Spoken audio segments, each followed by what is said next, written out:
Hello and welcome to episode 4 of Podcast to Unreal. This week's guest is the popular streamer, published author and jack of all trades, Mr. TheMufnMan. You can catch him streaming regularly over on Twitch, the link is down in the description. Last week we ended in Elite 51%, let's see how far we can climb today. Hey Muffin, how's it going? It is going very well, Seven Plant. How are you doing today, my friend? I'm doing very well because I'm having you here as a guest. So I think the first thing that I would like to ask you is, how did your name come to be? The Muffin Man. So it's a long story. It's actually to do with an ex of mine. So my very first nickname for her was Muffin Top. And the date that we got together was the 8th of December. So that is why my epic name is Muffin Bottom Dot 12. It is the 8th of December. And after her and I broke up, everyone called me Muffin anyway. I was like, oh, okay, I'm gonna rebrand myself to the Muffin Man, and that's just how it stuck, really. Oh, okay, funny. Not many people know that story, but yeah, that's how it came to be. How did you get to play rocket racing in the first place? It was just a mode I was on Fortnite that I wasn't really interested in, but then a friend recommended it to me and I was like, okay, I'll check it out. And I did, and I really enjoyed it. And so I just kept continuing to play it. Did you play Rocket League before? No, I didn't. I was never a Rocket League player. I believe I've only touched Rocket League once or twice in my life. Okay, interesting. Have you played it like after playing rocket racing at all, or just not interested in general? No, not at all. Okay. I just haven't been interested in Rocket League in general, really. All right, fair enough. How did you get to streaming? So the streaming came really from my YouTube days, where I was Mr. the Muffin Man YT, and it was just something I was interested in because of my big brother. Because I saw that he had a pretty big following, and I was like, you know what, I'd like to do something like that. And what does your brother do? My brother streams as well. Just like variety stuff or something in particular? He is a Warzone streamer. Oh, okay. Gotcha. I just crashed in the last lap. I got my 3 crashes out of the way in the first 2 laps. Dude, first game of the day is always something. Yeah, first day of the day is always one of them. No way I'm beating Cheske on this map anyways. So you've had prior experience with streaming? With YouTube at least, like with social media content creation and stuff. I have had at least 2 years, if not 3 years, of YouTube streaming experience. What did you do before rocket racing then?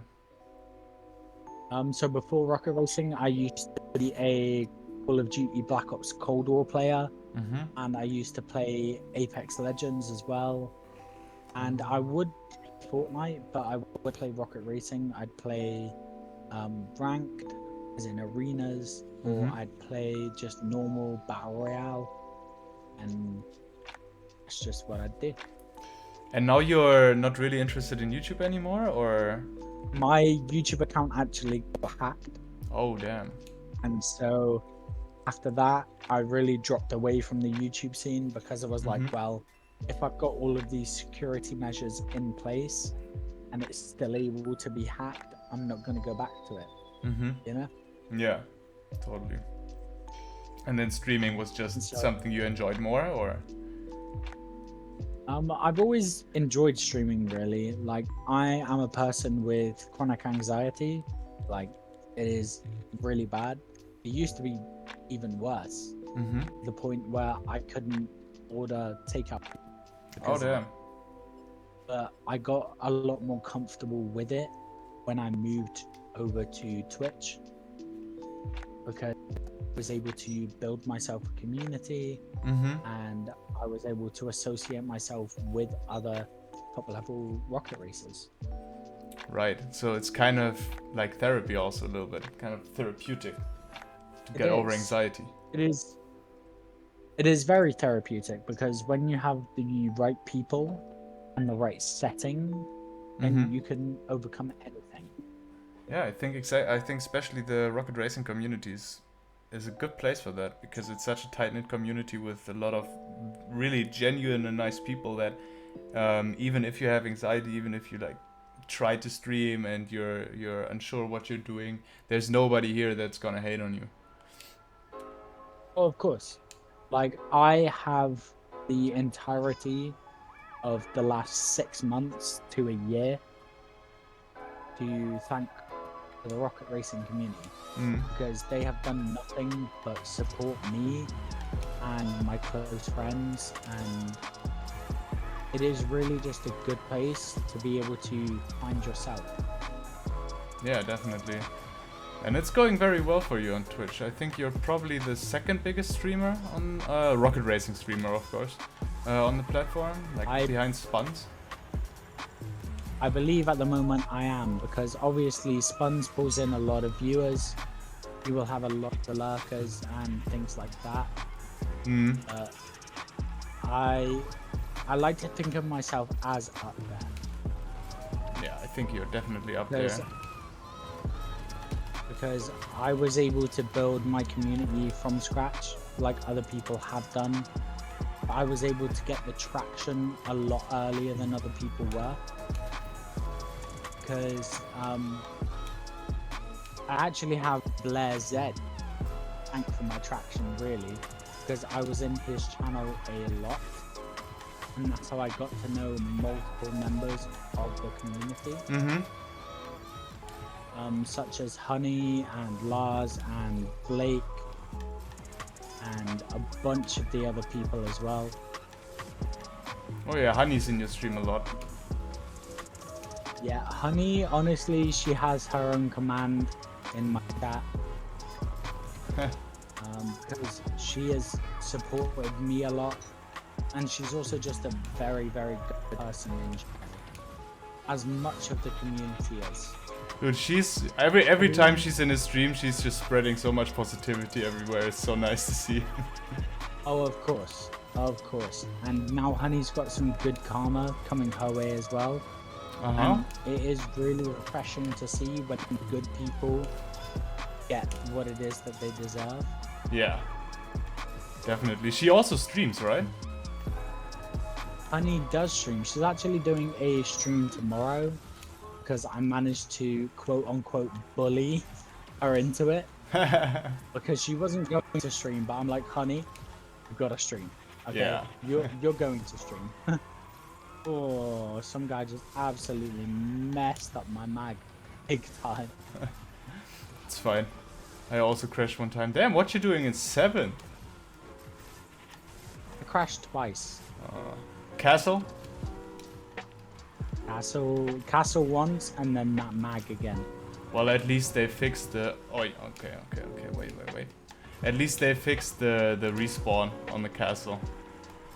They did. I was so thankful for that, honestly.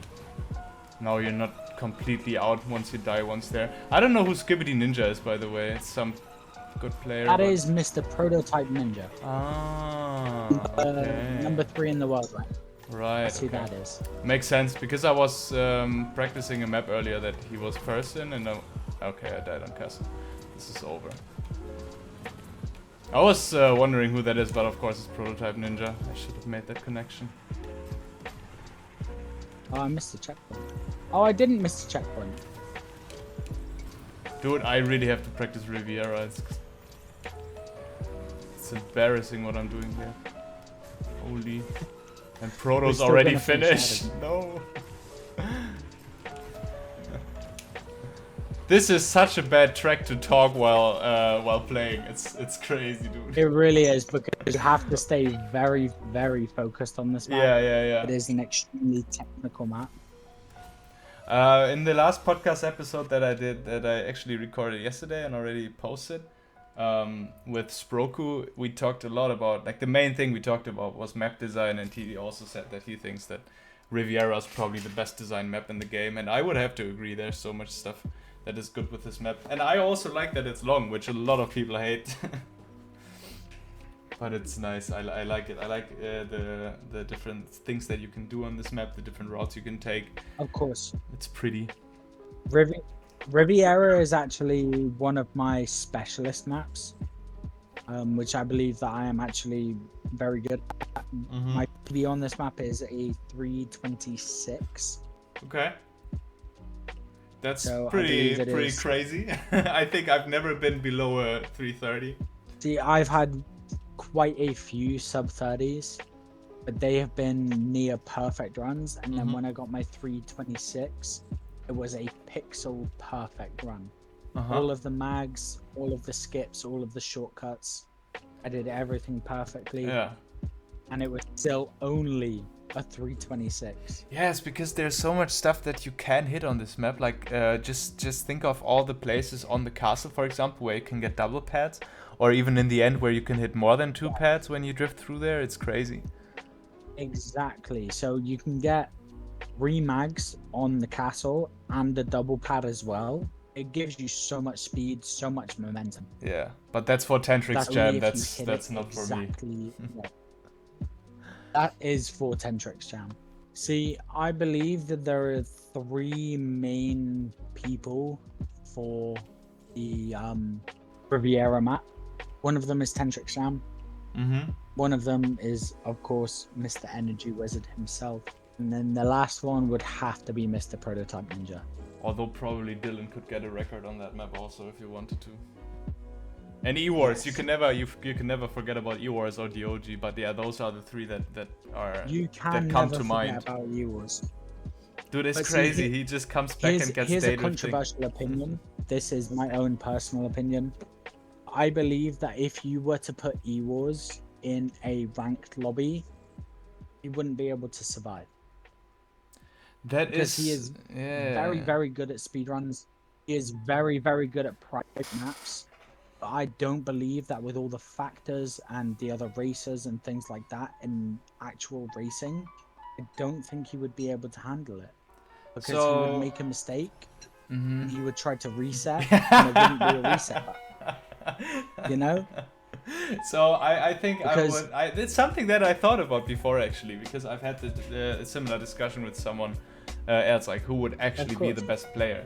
And the other person said definitely E-Wars, and I said maybe if it's actually like a 3-lap race and you put someone in there who actually does 3-lap races, maybe it wouldn't be so clear. But I definitely think that when it comes to talent, then because he's maybe he's not used to doing races, but let's be honest, it's not that different. And if you're super far ahead all the time, then it's not like you have to worry about other people all the time.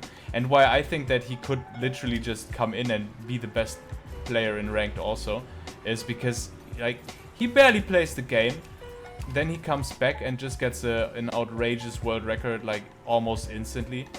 And that's why I think that he's definitely, like, even in 3-lap, he can definitely easily be the best player. Because it's just so crazy.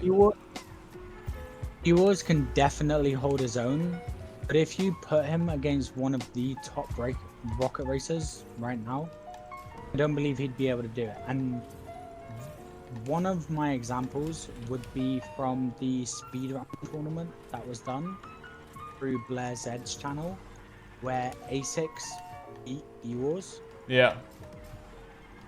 And A6 isn't really a speedrun player. Like, yes, he does play it, and he will get very, very good times. But we all know E-Wars is like one of the top players, and he is amazing at this game. The fact that he got beat by a ranked player.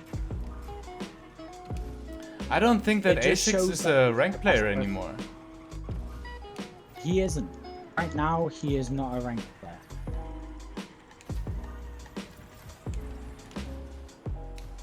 Yeah, okay. That's because he went into retirement. I'm right now doing Azure Grotto, my top 10 thing, and I saw that he has the world record there, and he has a bunch of other world records. So right now he's mainly a speedrun player actually. But that's the thing though. Yes. You have some players, like even if you come to an agreement that Ewars would be the best player, if you have a tournament situation where it's like you only have one shot, like this speedrun format that Blair had. Yes. Of course, like everybody can just mess up one time and then it's over because the other people are just so good that like one of them is not gonna mess up, you know. And the thing is that you have to go for risky stuff. Mess up. Yeah, and you have to go for risky stuff because all of these people are very capable of doing the risky stuff, like some complicated b-hop somewhere, some double flip or whatever. Like you have to go for these things. But it would be so nice to get all of these good players into a competition and see who would actually come out on top. But this is what I'm saying. Like with Ewars, he is a very, very good player. He holds multiple world records. But how many times do you think he needed to reset for those world records? Not as much as... How many times do you think he need? Not as much as other players. Yeah, not as much as other players. Because he is a very talented player. Mm-hmm. And I will give full respect to him for the talent that he does have for the game. But if you think about it, if you take him from a speedrun situation into an actual race situation, how is he going to do with a reset button? Yeah, maybe. Because maybe it's not so clear. Extremely well. He could do extremely well, but if he makes one mistake, he would be used to resetting. Even if it's just a little tiny mistake, he would go, okay, I'll reset, because he is a person who aims for the world records. Mm-hmm. Because he is good enough to do it. He will aim for the world records every time. But if you put him in an actual ranked race, what happens when he tries to reset and there's not an actual reset button? Do you think he cannot turn that off? With the way that his mindset would be at the moment, I don't believe so. Okay, interesting. Because he is very, very focused, and he has been very focused on the speedrun aspect of things and trying to get the world records and things like that. And obviously rocket racing players are very adaptable to a lot of certain situations, a lot of different situations. We all have very, very fast reactions, and there's so much that goes on whenever we go into a race. Oh yeah, definitely. But with one of the top level speedrun players who is used to resetting when they make a mistake, I don't know how well they would fare in that. Because it would be muscle memory to reset after a mistake, if you get what I mean. Yeah, I totally get what you mean. It's an interesting thought. It's also something that that we had with in the beginning with Rocket Racing Sundays. We thought could be very interesting to see, and it also, like, especially in the beginning, was very obvious to see who was a ranked player and who was a speedrun player, because obviously you know how the format works, right? So we have Yes. I'm gonna explain it for any viewer that doesn't know. Speedrun. Yeah. So we do we select a map, a random map with a wheel from the current ranked rotation of the week, and then we play this map on speedrun the full 7 minutes. You can try different things. You can spectate other players. You can go watch the speedrun if you wish. And then afterwards, so speedrun is single points, and then afterwards immediately we are playing the same map in race mode.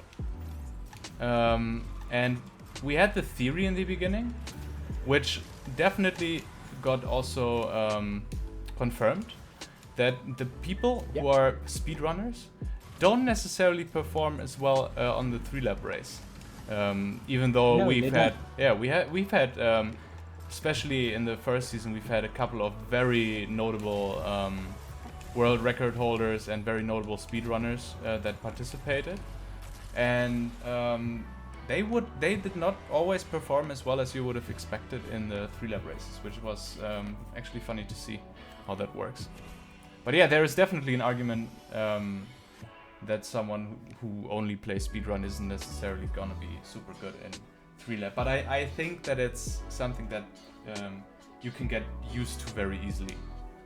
Like someone like Ewars could obviously just practice 3-lap for a little bit and go into some ranked races and then crush there like they would crush on. But in my opinion, a 3-lap private is very, very different to a 3-lap race because of all the other people. Oh yeah, because and when you catch add up, the you other catch people up. to it, 1 catch up, 2 slipstream, 3 bumping, 4 the pressure of it is just completely different. Yeah. Yeah, no, I agree, because I've also practiced maps in 3-lap in private games, and then I get them in ranked, and it's like I've never, like, I forgot everything. Did I even practice this? Exactly. Because it's a completely different atmosphere, a completely different environment. Yeah. I mean, probably everybody who's played sports in like a club setting, and then there was a match, and then for some reason there's been a lot of spectators all out of a sudden. You know what I'm talking about. It's totally different. Like even if you play play football, and then like you have your first match or something, and then it's like, damn, what the fuck am I doing? You know, you have no idea. You get nervous. Genuinely. Yeah, especially if someone shows up who has a name in the community. You know, I raced totally different in a race like we just had, where there was nobody besides us that was recognizable. And like one of the other games that we've had earlier against, like if I see good players like Cheske or Manuel, or like anybody from the community who are, because then you know something's on the line, because you want to beat the other player, you know. And then the nerves can get to you. Oh yeah. Do you have that on stream? Always get. So on stream, I actually don't really feel the nerves that I normally would, because of the pressure of the situation. I'm like, okay, I'm on stream. I have to do good because of the people that are in here. Because even though I'm not the biggest name in rocket racing, I do like to think that I'm one of them. And I do have some pretty big names coming into the chat and things like that. So you... Whoa. So you want to perform for them? Like to show... Yes. To keep your... How do you say... What's an expression for that in English? How would you say that in English? To uphold your reputation, maybe? Or? Yes, uphold my reputation. Right. No, I get that totally. Oh, you were going the other way. Yeah, there's a lovely little skip that I learned from a lot of rocket racers, where it's like a checkpoint glitch, but it's not, because it actually got disproved for being a glitch. And that's why I feel it okay to be able to take it. Is it actually faster on this map? Much. Oh, okay. Maybe I have to learn that. Because I've just messed up royally. I'm still only a little bit behind you. Okay, here you're gonna come again. There you are. That's so funny. Look, I boost here. I just flipped backwards, and yeah, I'm ahead of you. Not anymore. You have to boost to be able to get ahead. Yeah, that's true.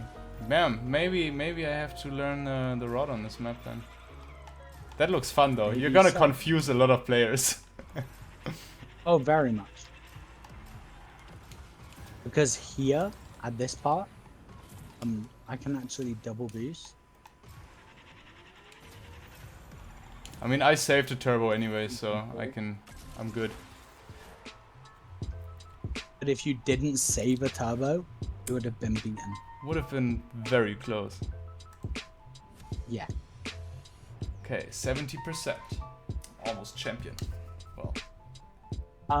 My very first stream, I was shaking the entire time. I only had 1 or 2 viewers in the beginning. And then after a couple of years of YouTube, I made the switch to Twitch, and it changed my entire life. Mm-hmm. And you were still streaming Counter-Strike then? I wasn't streaming Counter-Strike ever. I was only ever a Fortnite or a Cold War. Cold streamer. War. I thought that was like I have no idea with all of these names for the Counter-Strike game, so I just assumed that that's a Counter-Strike game. Cold War is Call of Duty. Black Ops Cold War. Because back in the OG days, I used to be a top 100 player of Black Ops 2, Mm-hmm. which is a COD that many people will know. Mm-hmm.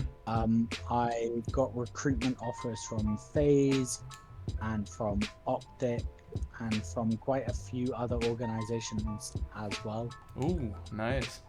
But I said no because I was pursuing a music career at the time. And so I was like, no, you know what, I'm just going to work on my music. And that's what I did. Do you regret that? Not at all. Did you find a little bit of success with your music? I did find a little bit of success. But after my music, I decided to pursue a writing career. And I'm actually a double published author. Oh, wow. And I still continue to write to this day. What do you write? Mostly short stories and poems and things like that. But I am actually working on a full book at the moment. Okay, wow, crazy. That's a nice achievement to have. Of course. And that's something that not many people in the community know me for. They just know me as a rocket racer or as a guy who does little things here and there. But they don't know the charm that you have, the way you are with words. That's why you're so good on with words on stream. With words on stream, yeah, because I am a double published author. So, like, I've read the dictionary cover to cover, and I have what is known as an eidetic memory. Okay, what's that? It is where, like a photographic memory, but it's not at the same time. So it's like your mind takes a snapshot of a certain point in time. Mm-hmm. You just see that in your mind's eye whenever you want. Okay. Sounds similar to a photographic memory. It does, but with a photographic memory, you'll be able to see a bunch of things in your mind's eye at the same time. Mm-hmm. With an eidetic memory, it's literally like you've taken a picture of something and you can just see it for like a few seconds afterwards. Mm-hmm. And then if you manage to develop that, you'll be able to see a whole bunch more. Wow, okay. You'll be able to see it for longer and in more detail. You would be a fantastic Scrabble player. I used to play competitive Scrabble. Yeah, I would have imagined. It's funny. I got a video recommended the other day about Scrabble. Like about you probably know him then. Like the first name is Nigel. Yes. The best, like the GOAT of Scrabble, basically. And I watched the whole video because it was so fascinating. He won the UK Scrabble Championship so many times. He went to compete in the French Championship. Yeah, I saw that video too. He memorized a whole bunch of words in French. Yeah. And didn't know a single word of French. Yeah, that's so crazy how some people just have this gift for something so specific. He doesn't speak the language. He was just able to like have this. He just has this system in his mind to like remember these important words that are important for the game, because obviously it's also a game of probability, right? Because some words come up more often than others. Some words are more worth remembering than others. It's so crazy. Yes. But what I think was very crazy about this story is that in the video that I watched about it, they said that because in Scrabble, if a player lays down a word that is not actually a word, like you already probably know this, but I'm just explaining for people who maybe don't know. you can lay down any word, even if it's a nonsense word, and it's on your opponent to challenge that. And if your opponent doesn't challenge the word because they call bullshit on that word, then it stays on. And if actually a French player who we played against tried that on him because he was like, this guy doesn't speak French, so let me just try to finesse him. And guess what, Nigel? He just challenged off the word. He doesn't speak the language, but he knows it so well that he was able to challenge off a nonsense word. And he managed to get it perfectly. Yeah, it's crazy. And that is where memory comes so in handy, and that links back to this game as well, because if you have a very good memory and you are able to tie that in with your muscle memory, you're just going to get so far in this game. Oh yeah. Oh, muscle memory is so big. Like, I play on a PS4, right? I'm on an old gen console, and yeah, I'm still able to compete with the top players just because of muscle memory. Mm-hmm. Like, if you look at another PS4 player, we all call him Treeman. He is Tiamon. Mm-hmm. And he is the top PS4 player in the world. And that is through muscle memory, that is through knowing the lines, memorizing the tracks, and everything else. Wouldn't that be Dylan? Dylan is also console. Well, but I don't know if he's on a PS4. Yeah, no. I don't know what console he's on. PS4 is different to just console, because I know people on next-gen consoles who couldn't touch the top Unreal players. Mm-hmm. And that's no disrespect to them at all, but it's just some people are gifted with better memory, or they learn the tracks a lot more, or things like that. Yeah, it's like someone who plays with a lot of lag. Like, if you have good muscle memory, then you can still play with a lot of lag. Like, lag obviously is a non-factor in rocket racing, but in other games. So if you can estimate when something is going to happen and you have the muscle memory down, then you can time your inputs in a way that it doesn't matter that much. It's still harder, obviously. But it's an interesting question now with the muscle memory. Do you think it would be possible to drive rocket racing tracks blindfolded? I want to see someone try that. Off stream and in my own personal time, I have actually genuinely drove these tracks blindfolded before. Mm-hmm. I decided to do it with Cliff Runner 2 first, because that is the track that I have learned the most. Uh-huh. And it is actually a very, very fun experience and completely doable. You just have to practice it. Is that the one with all the hazards and stuff in the beginning part? Okay. Dude, if you get through that section without hitting any hazard blindfolded, that's gotta be the most impressive thing in the game that I've ever seen. See, maybe one day I will do it on stream while blindfolded, and I'll have a face cam and I'll show everybody. Dude, that would be amazing. I did practice it a lot off stream, because Cliff Runner 2, I actually learned my route from Blair ZED, and I'm very, very comfortable with that route.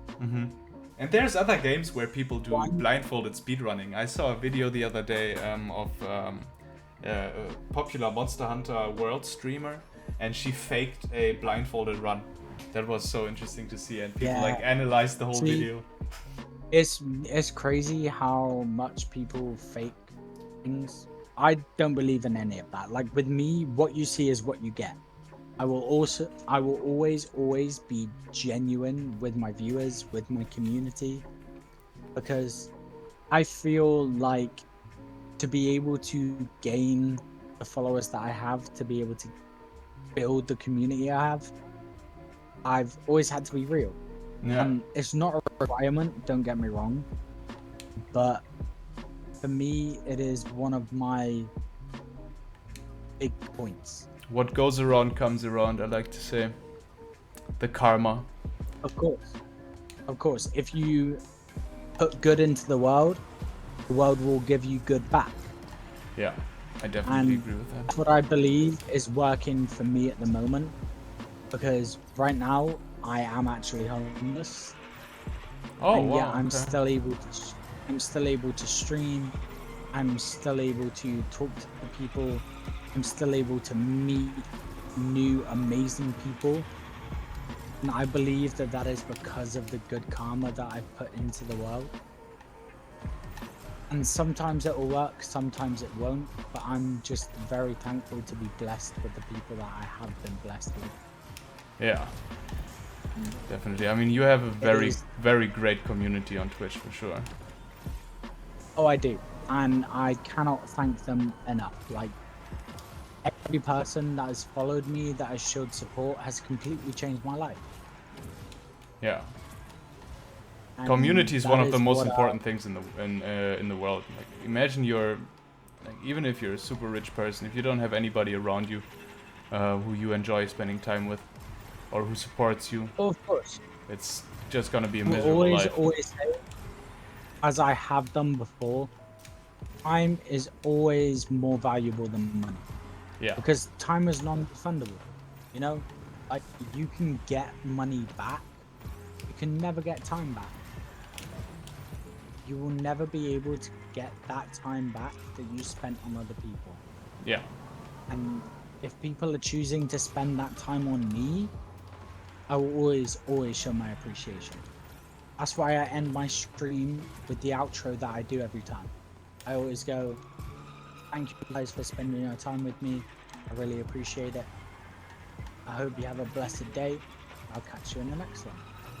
This also brings up a very cool thing about streaming, because if you think about it, and I mean, you are in this situation where you are creating something, and I mean, right now, me too, with this podcast, right? And people take the time out of their day to actually watch you performing something, watch you do something, just entertaining, and that's such a rewarding experience. And Of I think course, with like streaming even more. I have met some absolutely amazing individuals just from streaming, and some of these people have really, really changed my life and impacted it in a way that I could not have thought Mm. possible.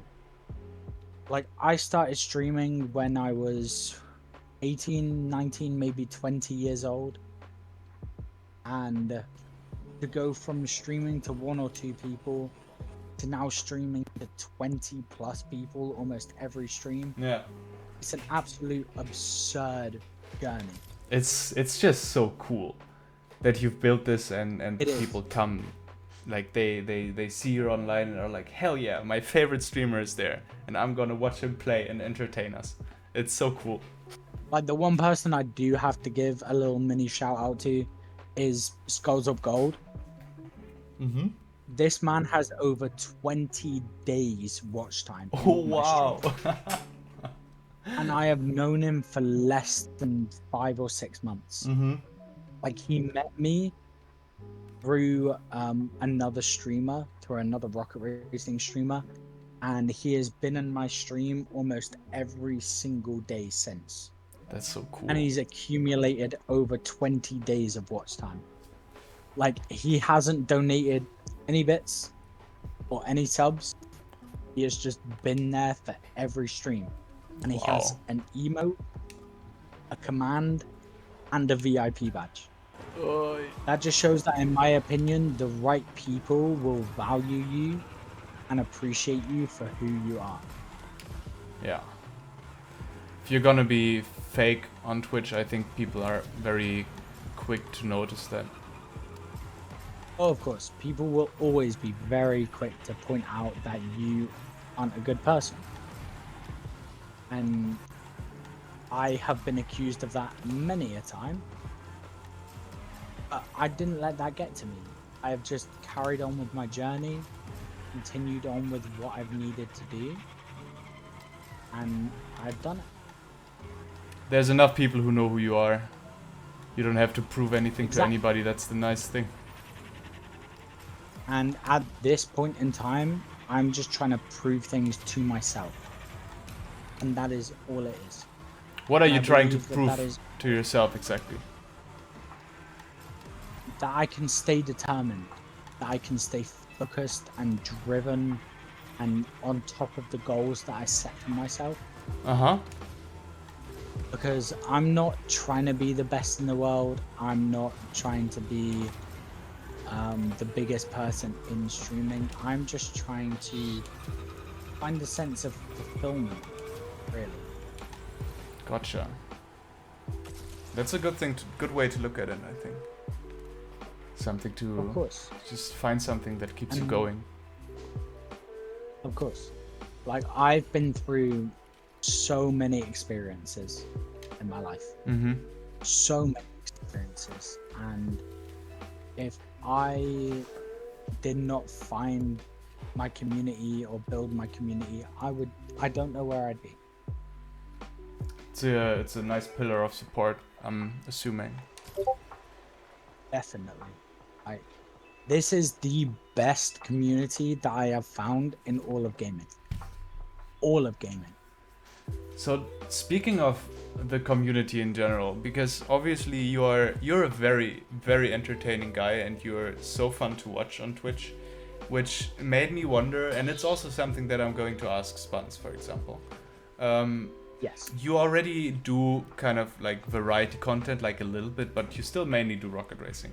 Have you at all thought about maybe using this talent that you have and like go more into different kind of things that maybe are more promising to actually build a streamer career that at some point can maybe actually like pay bills and stuff?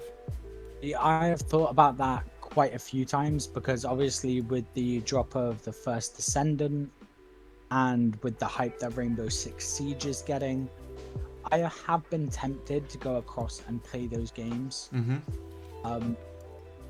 But me and myself, what I've done is I've noticed the traction that they are getting. And I've seen the peaks and dips that has been happening. And I've been like, the timing isn't right.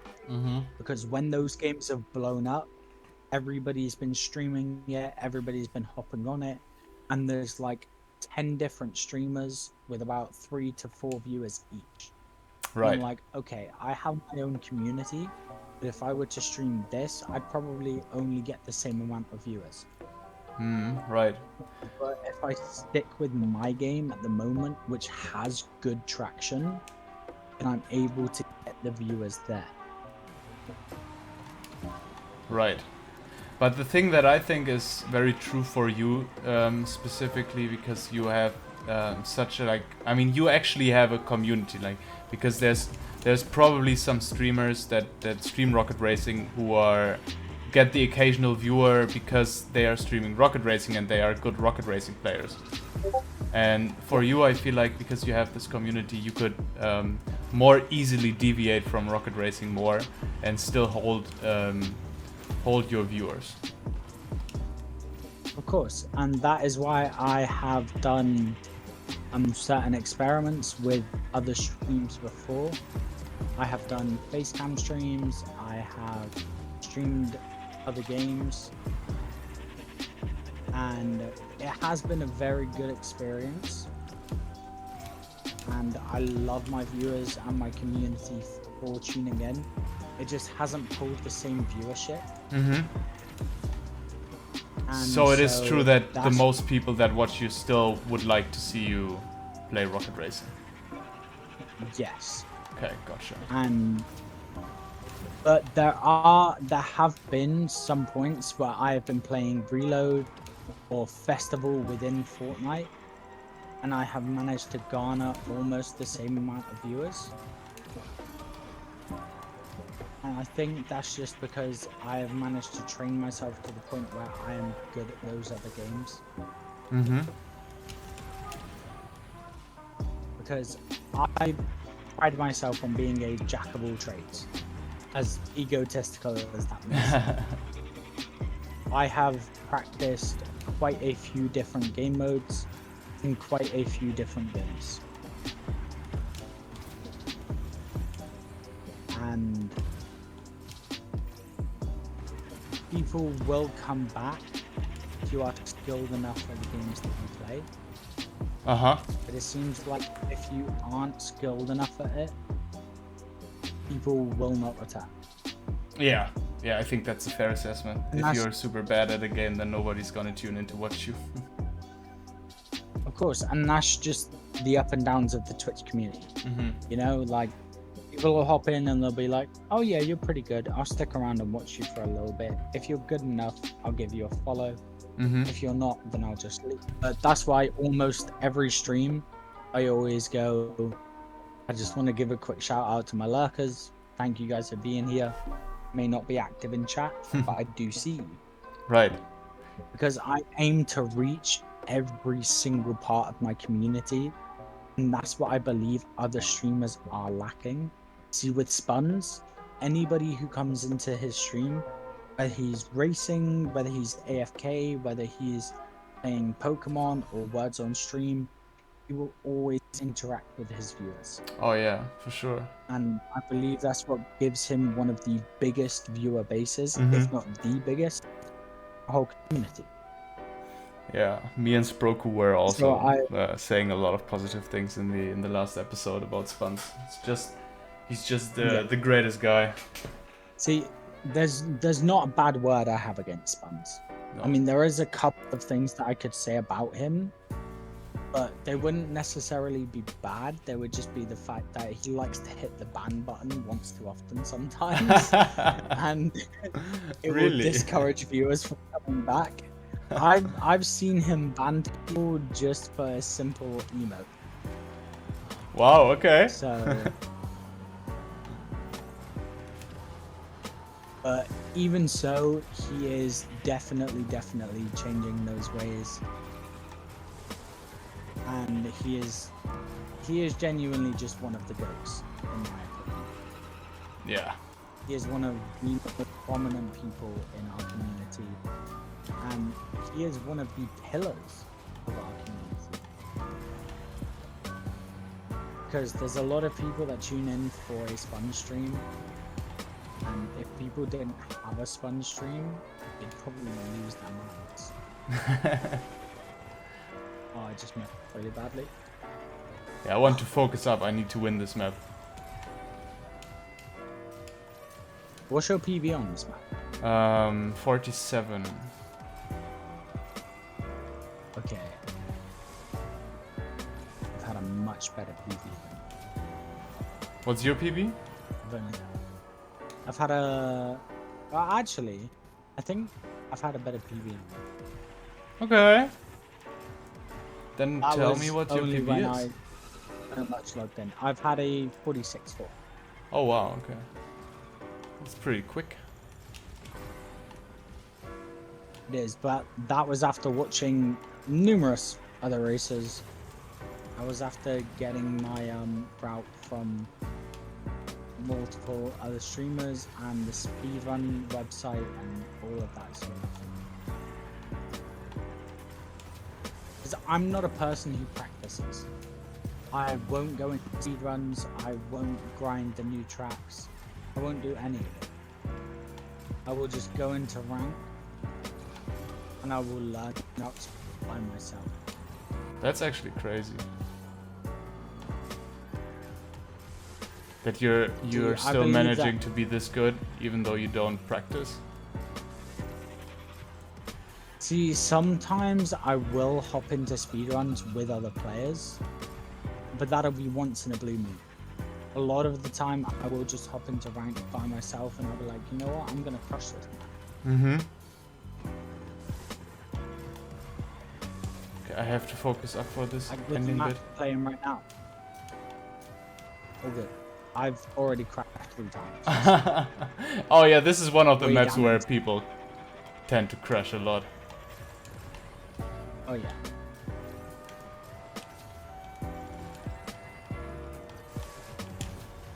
And see, I'm trying to focus on the races and make sure my volume isn't too loud and try and eat all at the same time. What are you eating? So, it is actually I believe it's a chicken and chorizo stew. Ooh, that sounds nice. It is I'm actually staying with another member of the community at the minute. It Mm-hmm. is Mr. Vengeful Pig, Uh-huh. and I am in its house right now. And Okay. made this food for us tonight. It is so good. That's very kind. Benja's been one of my most prominent community members for however long I could think about it. Mm-hmm. But it does just go to show that there truly are very good people, very genuine people in our community. Obviously, within our community, we do have quite a few toxic people, quite a few bad eggs. But I believe that the good of our community completely overwhelms that.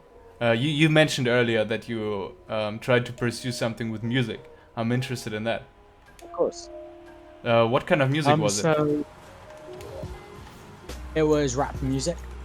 Uh-huh. And I had posted a bunch of videos on Facebook. And I ended up within, I think it was like 3 months, I ended up getting 20,000 views on the videos that I had posted. Uh-huh. And I had a record label approach me, asking me to do songs for them.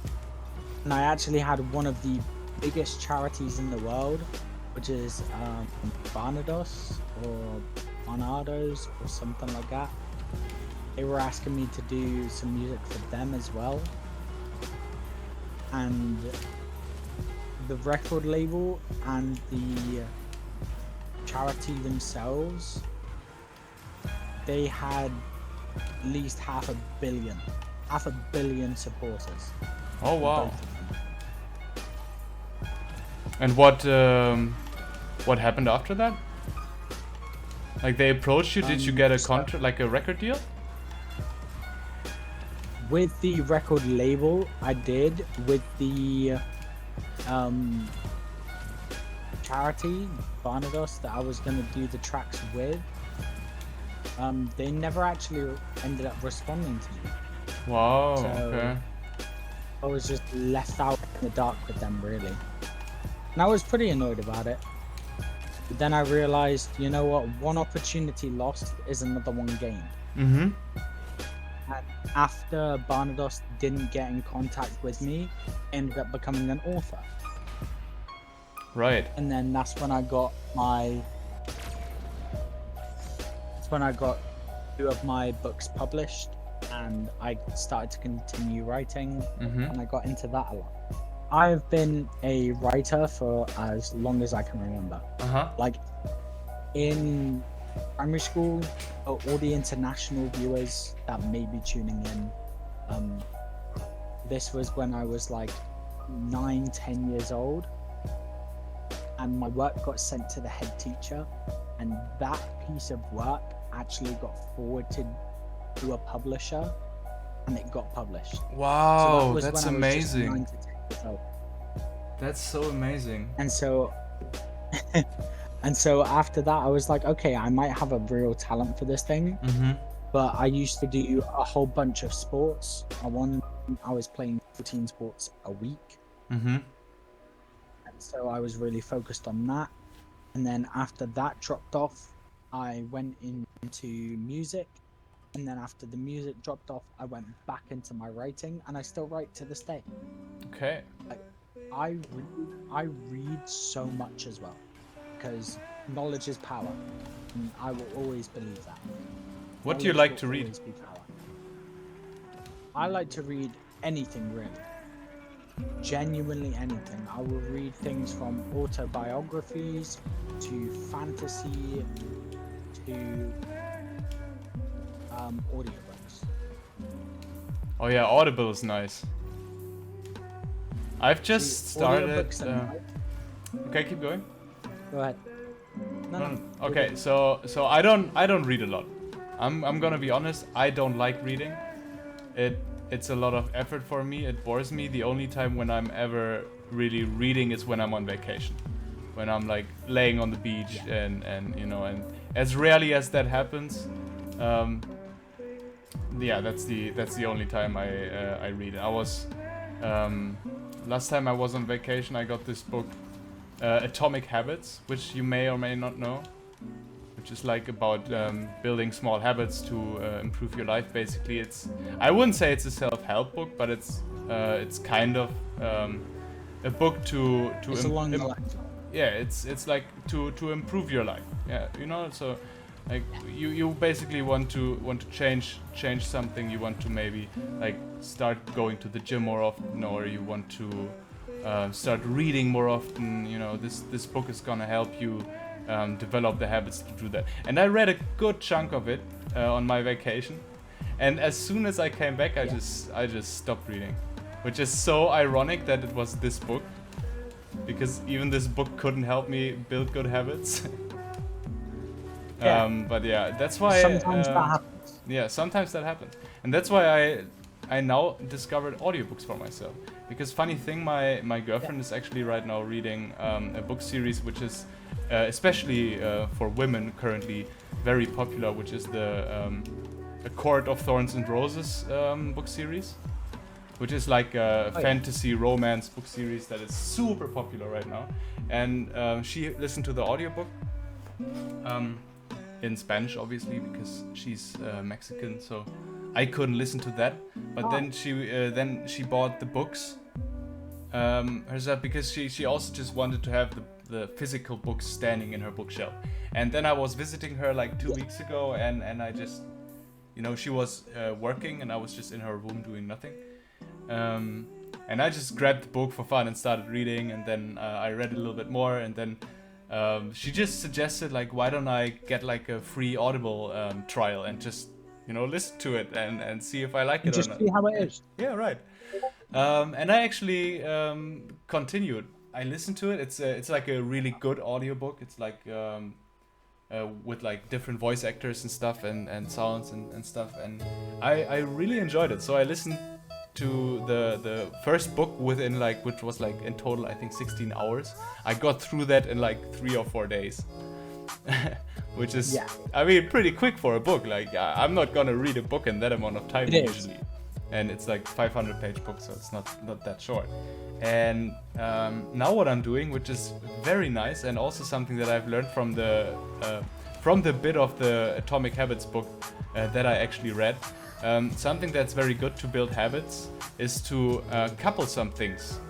Like, I don't know if they called it coupling or what they called it in the book. But basically, you take something that you already do, yeah? So let's say, obviously, you have to go to the supermarket occasionally in the week. My gym, where I go, is right next to the supermarket. So, you know, what you can do is you couple those habits. You go to the supermarket, you take your gym stuff. And then every time you go to the supermarket, before that, you go to the gym.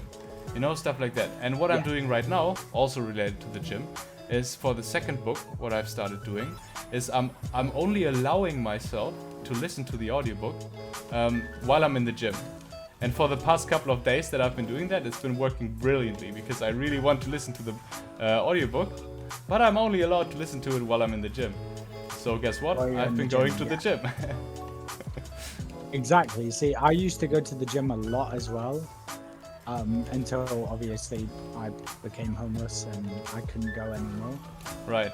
But coupling habits is a really good thing.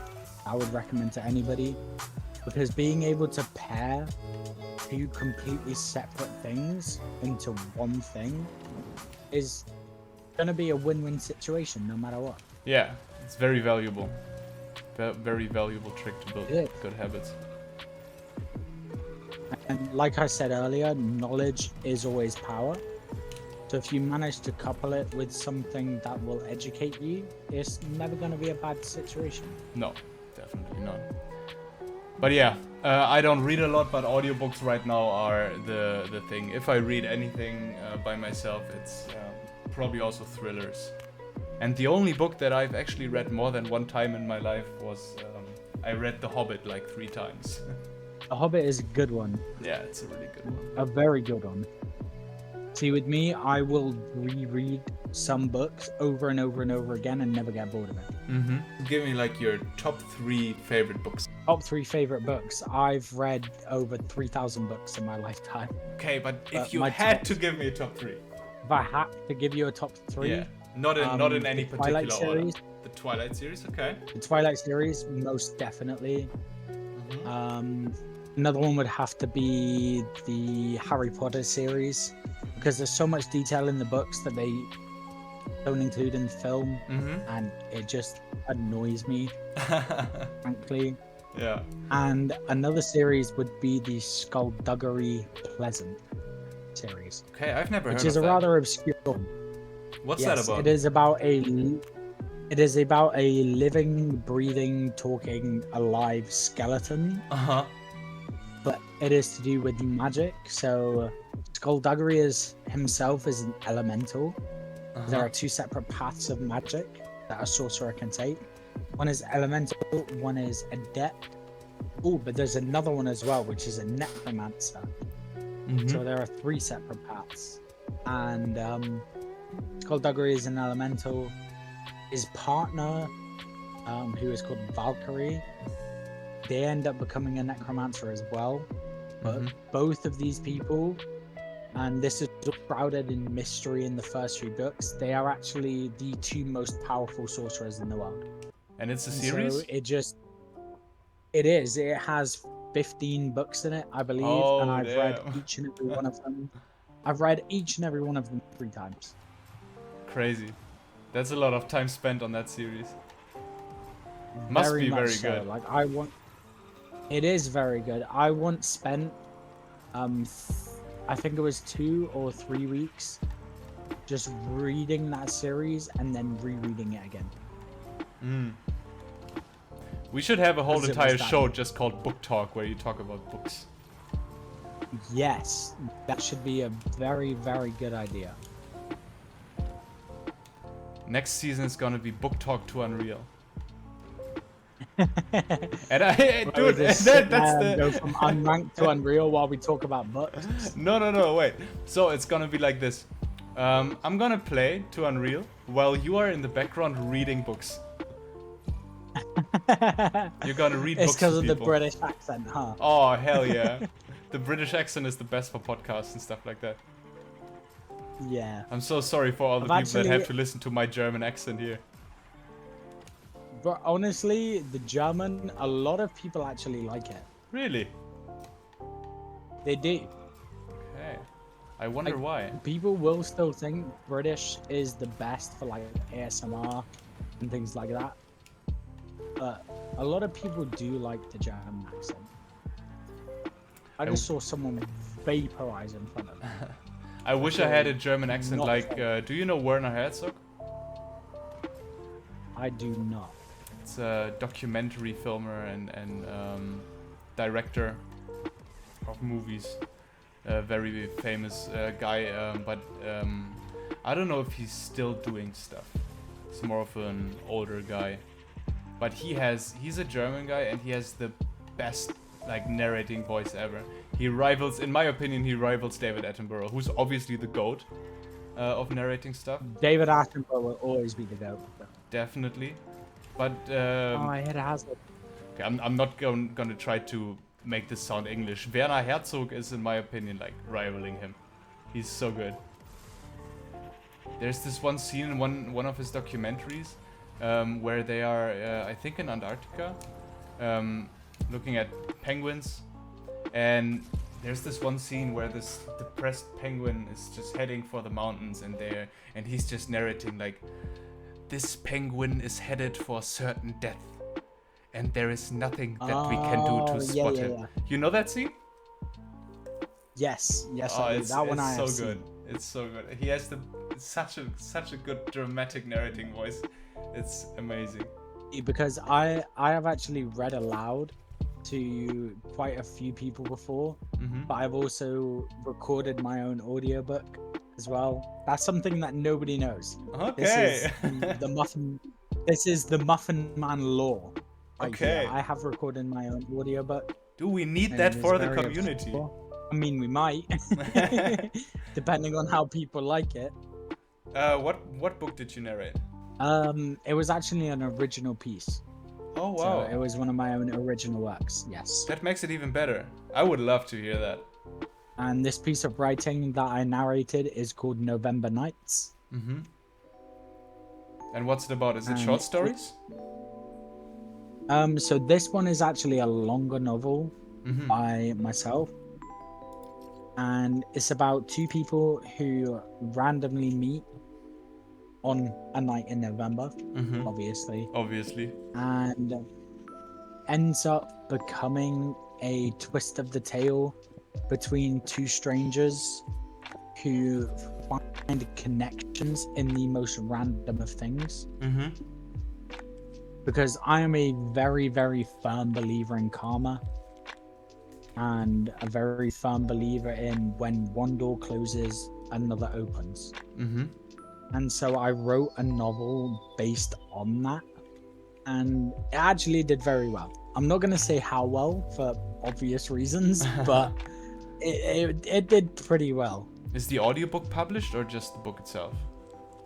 No, the book itself is published, but the audiobook I recorded for myself and for a few very close friends, and just in case it became an opportunity in the future. Right. Oh, I'm getting bumped like crazy here. That was me right in the beginning as well. Oh, and I'm off. The risky drift. Might actually be able to beat 7 plant. We'll see about that. Oh, Spidey is behind me. Please come. I remember. See, Spidey made a TikTok about me. About when I ended up messing up very, very badly on a third lap, and they were able to overtake me. Uh-huh. And really, it just annoyed me. I was like, There's yeah, you beef overtook now. me third lap. Like, I'm just better, okay? But I've got love for a lot of people in the rocket racing community. There are only a certain couple of people which I do dislike, but that's because they have, in my opinion, completely warranted that dislike by being bad people. Yeah, I would assume you don't. But there are so much more. I would assume you don't dislike people for random reasons. Oh, definitely not. Definitely not. I do everything with a purpose. Absolutely everything. Like, to every channel point redemption I make, to every giveaway I did, to every community game session that I hold, I do everything with a purpose. Because what fun is life if you're just wandering around aimlessly, figuring out what your next step is? Oh, yeah. For some people, that's probably fun. Of course. Like, but for me, that's not really an option. Other people, they'll be like, oh yeah, I'm just going to go with the flow and I'm going to have fun and do all of that. At this point in time, I've reached a certain age and a certain level of maturity. I'm just like, yeah, that's not for me anymore. I've had my experiences and I'm going to do with life what I can. That's definitely a fair point of view. Because I'm not holding any disrespect or any disregard to the other members of the community where they're just like, okay, I'm just going to go with the flow. Because sometimes that is exactly what you need. Okay, let me try to not get DNF right here. That would be embarrassing. How did I get a second? This guy had 3 boosts at the end. He beat me by less than 1/10 of a second. I'm very much annoyed by that. I really strongly dislike this map. Oh yeah, I can tell. I've been trying to get top 10 on this in speedrun for like I think 4 days now, and this is the first time I actually stopped playing a map and stopped trying to go for top 10 on it. I had to move on to a different map because this map is just so horrible for me. I think we got sidetracked. What was the skeleton novel about in the end? Okay, so the skeleton novel was about someone called Skullduggery Pleasant, who ended up turning up at the other protagonist main character's uncle's funeral. But this guy, he turned up thin as a rake in a 3-piece suit. So everyone was like, excuse me, what is this guy doing? Like, the suit hung off him completely. But he ended up becoming the main character, or like the second main character in the entire series. So the main thing that he did, so he was in the past the most powerful sorcerer of all time. The most powerful. Nobody could touch him. But then this girl who becomes the actual main character, she ends up overtaking him as the most powerful. And at one point they go head to head and they like have this major crazy battle, and it's just amazing to read because you can envision it all in your head. And it's like, wow. Sounds very unique, definitely. Sounds like this could be a nice anime, actually. Oh, I wish it was an anime. Oh, I messed up my mag. It's fine, it's first lap. I messed up also. It might be first lap, but unless I'm doing absolutely amazingly, I'm not gonna win.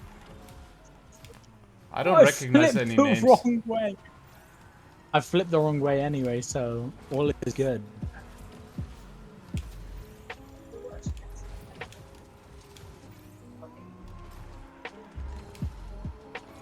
I could also do with some practice on this map, to be honest. What's your PB on? I don't even know because I've never practiced 3-lap. Oh damn! I don't know. I just did a little bit of speedrun, but I haven't. I took like 2 hours on speedrun on this, and that's I that's think all. the last time I played this on speedrun, actually ended up beating your time. Yeah, which I'm very sorry about. That's very likely that you were able to do that. It was not a good time. See, with the fact that I'm actually coaching people at the minute, it makes me a lot more focused on trying to be a lot better technically. And so I've been taking them into speedruns and then taking them through it, and then running it again, spectating them, being able to see what they can do, but then also trying to improve my own time at the same time. This is a great map to coach people, I think, because it's so mechanical. Yes. Especially for mag flips, this is nice. Yes. I am champion, by the way. I'm champion 8% now. Would you like to see that book series made into movies, or are you not a big fan of movie adaptations in Yes, general? I would love the book series to be able to be made into a movie series. Just to be able to see what they did with the adaptation. Like what they come up with, how do they interpret it, and how different is it from your own interpretation while reading it? Exactly, because I used to be a stop motion animator as well. And so I was able to take books and genuinely bring them into life. Not as good as the books were. I would be able to bring certain stories into life, and it was so good to be able to see just my work being put up on a screen and seeing what I did with it. You did a lot of different things. So I'd like to see what... See, like I said earlier in the podcast, I am a jack of all trades. Right.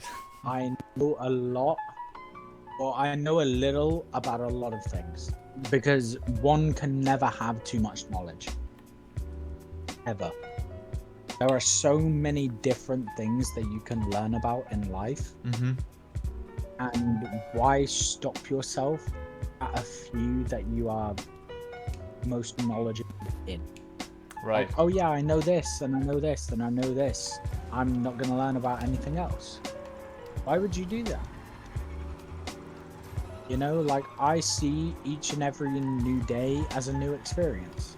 I guess some people, or I mean, me too, like I would make the argument that if you focus on a lot of things, then you're never gonna be great at anything.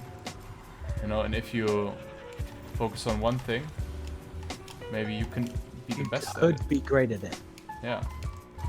And see, that's what quite a few people would do. But my counter argument is, if you have a great breadth of knowledge in quite a lot of things, you can then pick out what you are strong at and you can focus on that.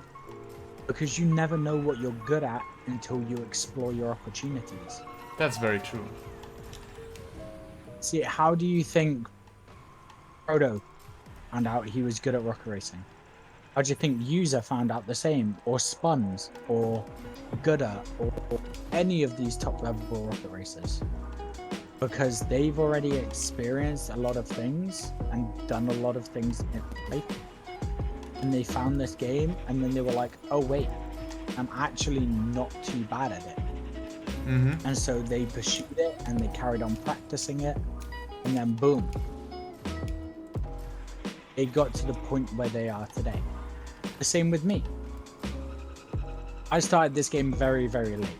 This game came out December 8th, 2018, or something like that. It came out a while ago. Yeah. And I started it a month and a half late. And yet, on a PlayStation 4, with all of the bugs that I get, with all of the distractions and circumstances that have come up for me, I'm still able to be one of the top rocket racers in the world. And that I can say with pride. And you think a lot of your past experiences have helped you with that? Definitely, because they've helped me stay determined, they've helped me stay focused and motivated, be able to strive for the goals that I want. And me being the best in this game was never a goal. Me playing this game for as much as I have was just the fact of, oh, people like watching me play this game, I'm going to continue playing it. Mm-hmm. It was a way for me to be able to connect to the community without having to go through a whole bunch of stuff. So I was just like, okay, I'm actually okay at this game. Let's play it a lot. Mm-hmm. Do you think if you hadn't had all of these viewers on Twitch and the community that you built that way, that you would have not continued playing the game? Or would you have continued anyways because it's a fun game? I definitely would have continued playing the game. Mm-hmm. For how long, I wouldn't be able to tell you, because there are so many things that you can rage at in this game. Oh yeah, definitely. So many things, all of the bugs and glitches are like, I want to throw my controller through the screen. But even if I didn't have the viewers, even if I didn't have the community, I would still continue to play this game. Because to me, it is fun. Yeah. Being able to learn everything and then continue to own my skill set within this game, that's an experience for me. Yeah. And also part of what made it exciting for me, at least in the beginning, was that, I mean, it's a new game, so there's like everything is to be discovered, and you have the opportunity to be one of the OGs in a new competitive game, which is doesn't happen very often. And I mean, who knew like what would happen with this game? You know, could have like just as well happened that now we have like 50,000 average players all the time. Exactly. And see, even when everything got discovered, there are still new things to be discovered every single day. Like, look at the tracks that we're playing. Look at the new tracks that came out. Yeah. I know every world record holder on every one of the new maps. Mm-hmm. And there are still other people refining their runs and beating it on a day-to-day basis. Yeah, definitely. I think that is one of the things that really does knit our community together. It is the progression of each and every player. Mm-hmm. It's the fact that we all cheer each other on as well. Yeah. Because I know, let's say lesser skilled players in the community where they find it harder to be able to learn the tracks than other people would. There are still these top 10 players even cheering them on and giving them support and giving them advice on their runs and teaching them. Yeah. And it's just like, wow. Because if you pick any other game, where would you find that? Where would you find the top level players coaching some of these newer players in the game? Nothing comes to mind. You wouldn't find it anywhere. No. But here, in our rocket racing community, that's where you will find it. This small cozy bubble we all love so much. Exactly. It is a small but cozy bubble. Something that And I'm also very true- grateful for is that we have some speedrunners also from other games that came over, who also pioneered a lot of stuff. Like, for example, like Dylan or Bros. You know, I think DOG was Yes. also or is also a speedrunner for other games. And that also. See, DOG for me will always be one of the GOATs. Because Yeah. I used to watch his runs from day one. Genuinely from day one. So he will always be a big staple of this community. Oh yeah, for sure. Same with quite a few of the other people as well. Because there are some very underrated people in our community as well that people will just overlook. And I'm just like, why would you overlook them? They are a massive talent in this game. Please recognize them for who they are. Yeah. And it's nice to see that all of those people are like working together to find new routes. Like, okay, not all of them. There are some people in the community that sometimes gatekeep strats, which, like, I think is not good for the game per se. But it's, Energy. Proto. yeah, I mean, we can name drop people, or I mean, there's a bunch of people who have kept strats to themselves, Yeah, and I think there's it's, a lot of people. I think it's fine if you found a new strat and you want to have an advantage over other people if you do race them. Oh, of course. Of course. I think it's a bit strange though in this game specifically because there's no, or I mean there are competitions like our Rocket Racing Sundays obviously, and there's gonna be another tournament coming up probably hosted by the Rocket Racing Dynasty guys, like a bigger tournament, but there's not really, apart from the speedrun leaderboards, there's not really any point in keeping your strats secret, because all you're doing is you are slowing down the progression of routes and progressions of the maps. Yeah, you are slowing the progression of the rest of the maps. Yeah. But at the end of the day, see, personally, if I found a new strat and I found it to be quicker than everybody else, I would keep it to myself for a little bit, just to be able to keep the mystery of it. And then if people found it out, I'd be like, that's amazing. I'm proud of you and grateful for you putting the work in, for putting the effort in, finding that out for yourself. Right. You know, because that's what those people would have did. The more prominent names in the community who do gatekeep certain strats, they have put that effort and that time in to finding those strats, and they should be proud of it. That's why I believe they gatekeep it. Yeah. So I think there's definitely an argument for and against gatekeeping strats.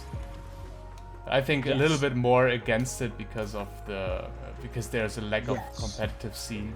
So what's the point if you're not going to be able to use it in a competition to get an advantage, like when it would actually matter? Okay, maybe. See, given my argument for, I will also present an argument against. It's the fact that if you do gatekeep those strats,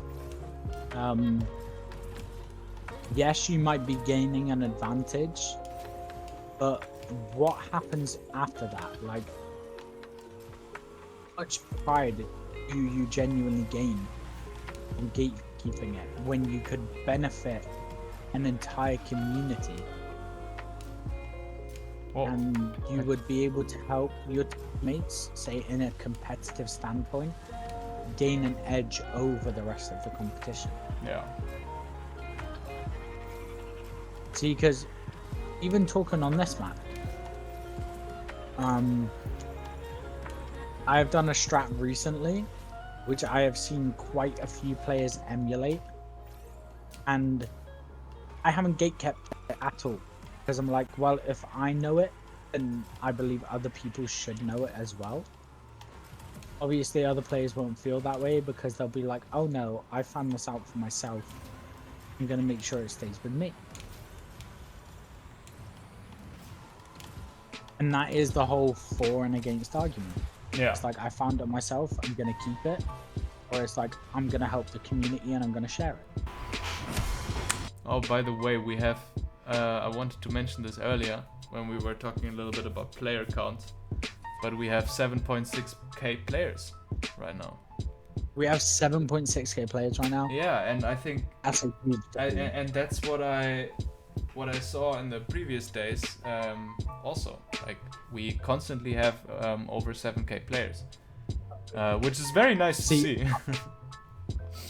I just want to give a big shout out to the little group of the boys that ended up getting Nick A30 in their lobby and being able to teach him some of the higher mechanics of the game.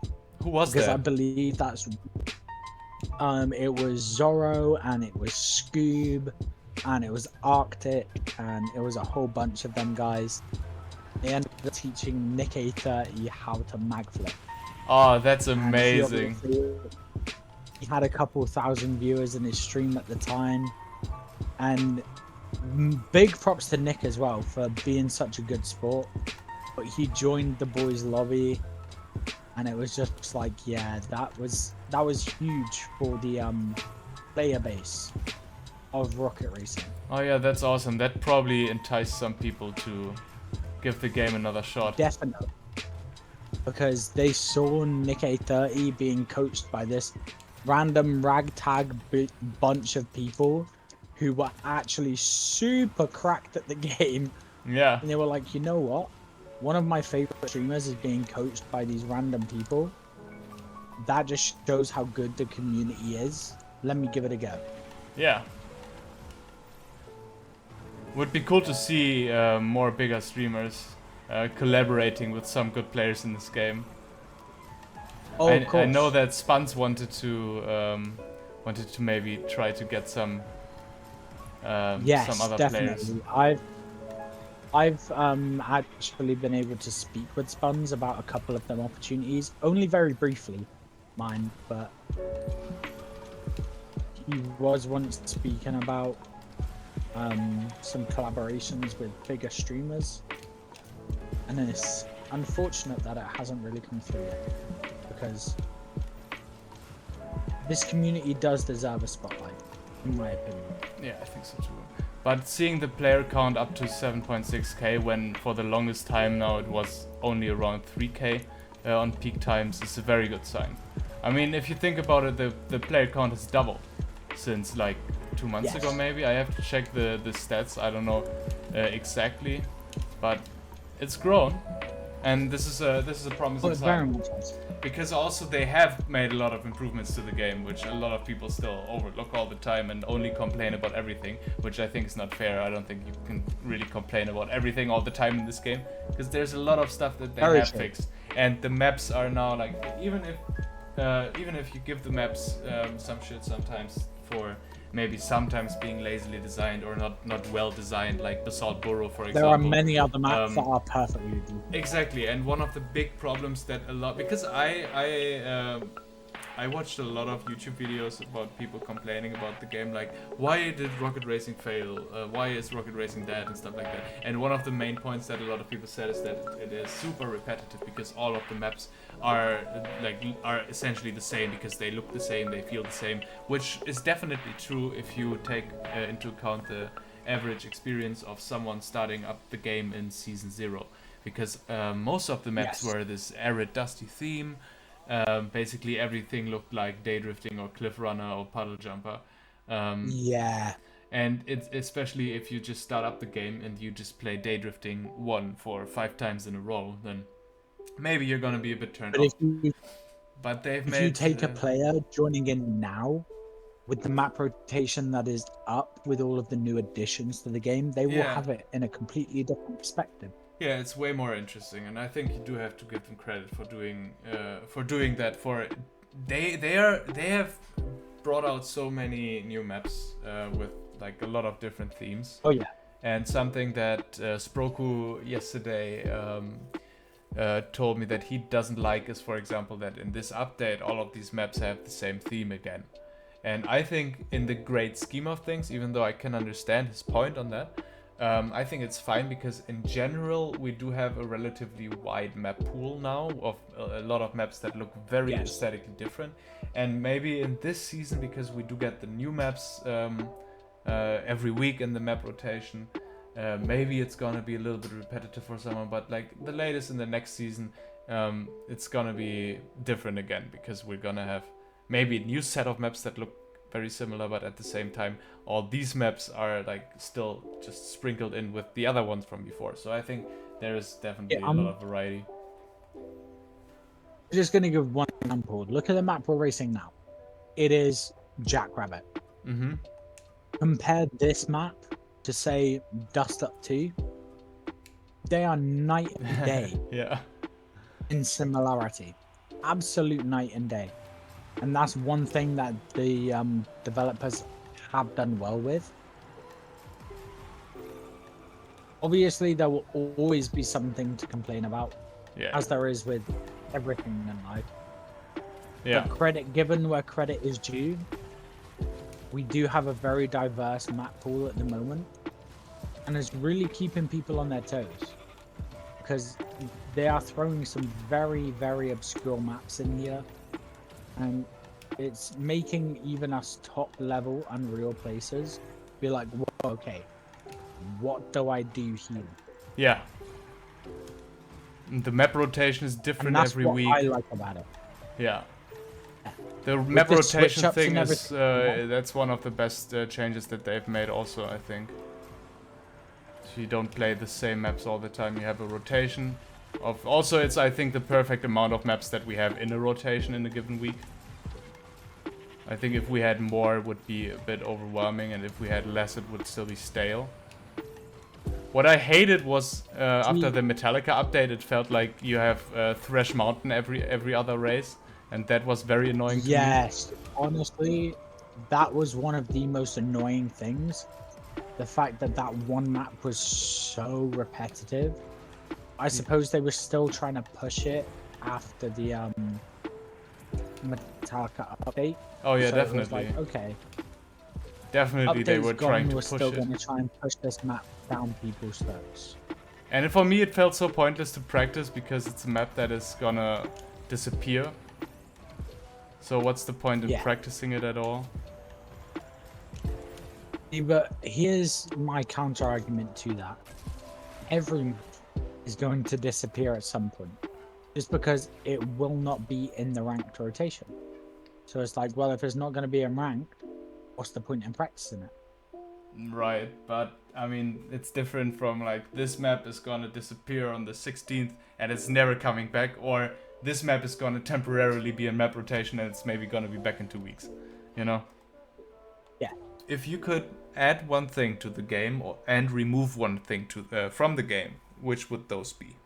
Okay, if I could add one thing to the game, that is a very, very. If you want, I can also give you some of the things that other people have said, so you have some inspiration. That would be perfect guidance. So, for example, what I said to add to the game was I would like to see an item game mode, and this is a bit controversial, but I think the reason why I said it is because I really think that this would open up, first of all, an opportunity for a lot of people that are more on the casual side of gaming to try out rocket racing again.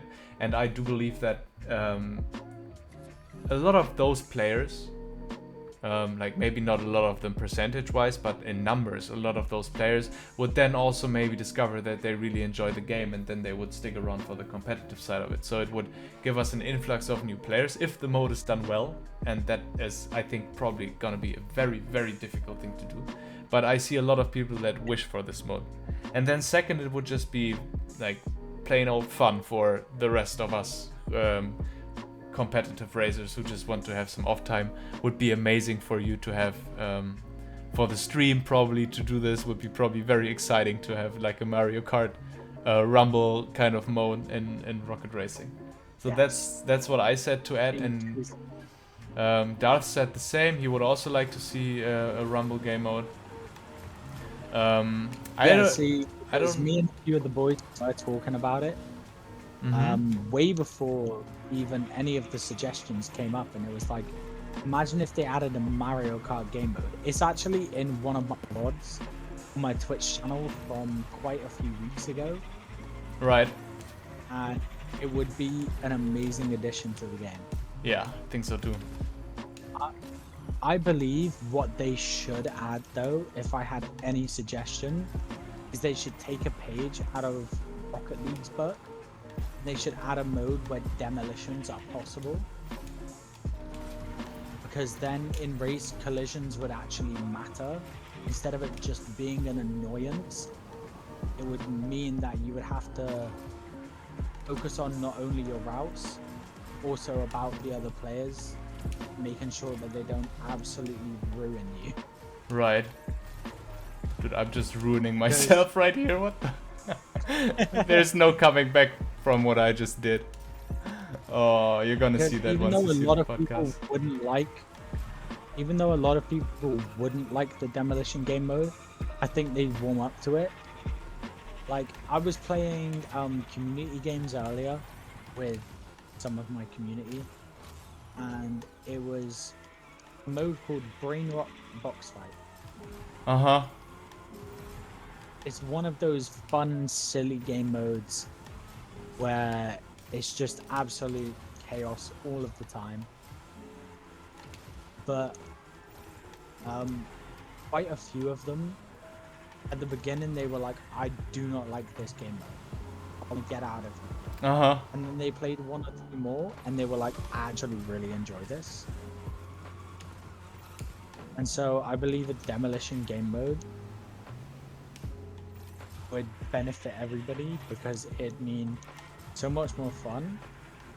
Yeah. And for the people who enjoy just casual, or for the people who came over from Rocket League, it'd be like, oh, there's a demo game mode. I can get into that. Right. That I'm familiar with. I think that would be a great idea to just have something. Maybe if it's not a runnable mode, maybe it's a demolition mode, but something that is chaotic and unpredictable. So Yes. because I think that that's a reason why, for example, some of these games like Battle Royale, they are not repetitive. Every game is very different, and I think that's why people keep coming back for it and keep playing it. And for a lot of people, a game like Rocket Racing is very repetitive, so they don't want to come back to it. It's stale, boring. It's the same races. You just have to learn the routes and that's it. So yeah, some chaotic mode where something unpredictable can happen would definitely be a good idea. So the thing that I would remove, what I think would be a very fun thing to remove from the game, just as like a separate game mode instead of the main game mode, would be just get rid of boosts. Get rid of boost, Just like a no turbo mode. That, yeah. No turbo mode. That's kind of Because like then adding it would something, be- adding something by removing something. That's a clever answer.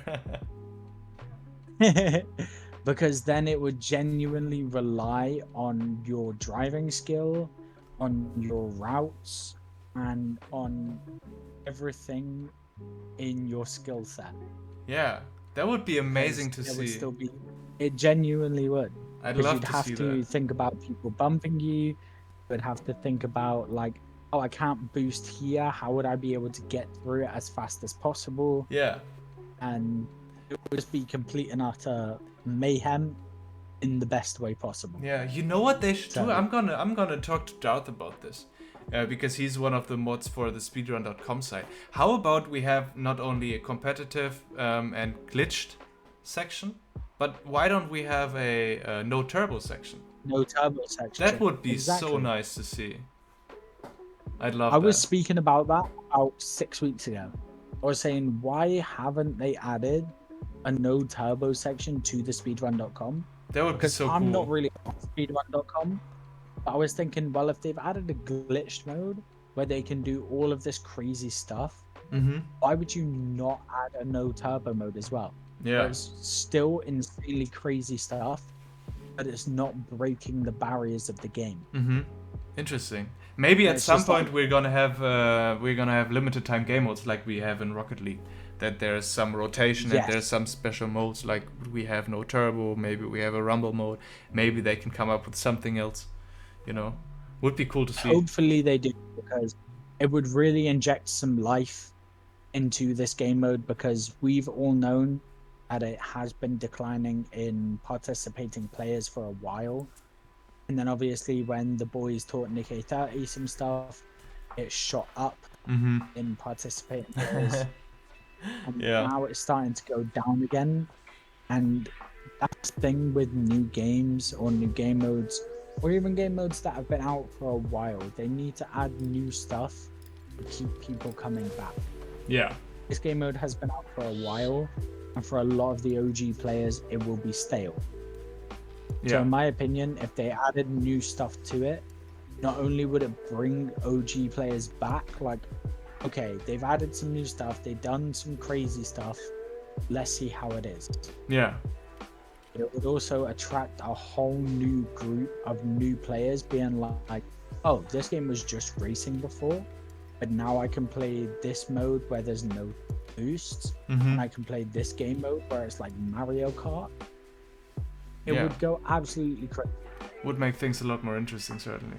Thank you so much for doing this. Thank you so much for being here, taking the time out of your very busy streaming schedule to do this. Really appreciate it, man. I hope you had It's fun okay, doing man. this. Of course I did. It is always an amazing opportunity to not only talk to you, but to race with you and to just interact with you in general. Thank you so much.